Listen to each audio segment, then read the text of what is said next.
ಕಿಲಾರಹಟ್ಟಿ ಗ್ರಾಮ ಪಂಚಾಯಿತಿಯಲ್ಲಿ ಸಂವಿಧಾನದ ದಿನವನ್ನ ಸಂವಿಧಾನದ ಪೀಠಿಕೆ ಓದುವ ಮುಖಾಂತರ ಆಚರಿಸಲಾಯಿತು.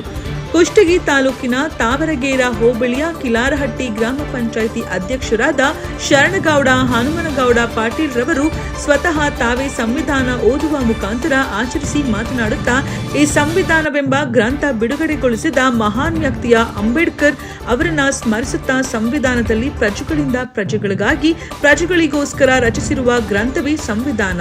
ಈ ಸಂವಿಧಾನವನ್ನು ತಾವೆಲ್ಲರೂ ಗೌರವಿಸಬೇಕು ಮತ್ತು ಪಂಚಾಯಿತಿ ವತಿಯಿಂದ ಪಾರ್ಲಿಮೆಂಟ್ ವರೆಗೆ ಮತದಾನದ ಹಕ್ಕನ್ನು ಪ್ರಜೆಗಳಿಗೆ ಸಾರ್ವಜನಿಕರಿಗೆ ಇರುತ್ತದೆ.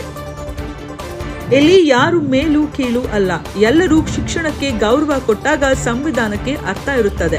ಸುಮಾರು ಮೀಸಲಾತಿ ಅಡಿಯಲ್ಲಿ ಸಹ ಅವಕಾಶಗಳು ಇರುತ್ತವೆ, ಅವುಗಳನ್ನೆಲ್ಲ ಸದುಪಯೋಗ ಪಡಿಸಿಕೊಳ್ಳಬೇಕೆಂದು ಹೇಳಿದ್ರು. ಮತ್ತು ಕಾರ್ಯಕ್ರಮದಲ್ಲಿ ಗ್ರಾಮ ಪಂಚಾಯಿತಿಯ ಸಿಬ್ಬಂದಿ ವರ್ಗದವರು ಮತ್ತು ಉಮೇಶ್ ನಾಯಕ್, ಯುವಕರಾಗಿರುವ ಶಿವರಾಜ್, ಮಂಜುನಾಥ್ ತಳ್ವಾರ್ ಭಾಗಿಯಾಗಿದ್ರು.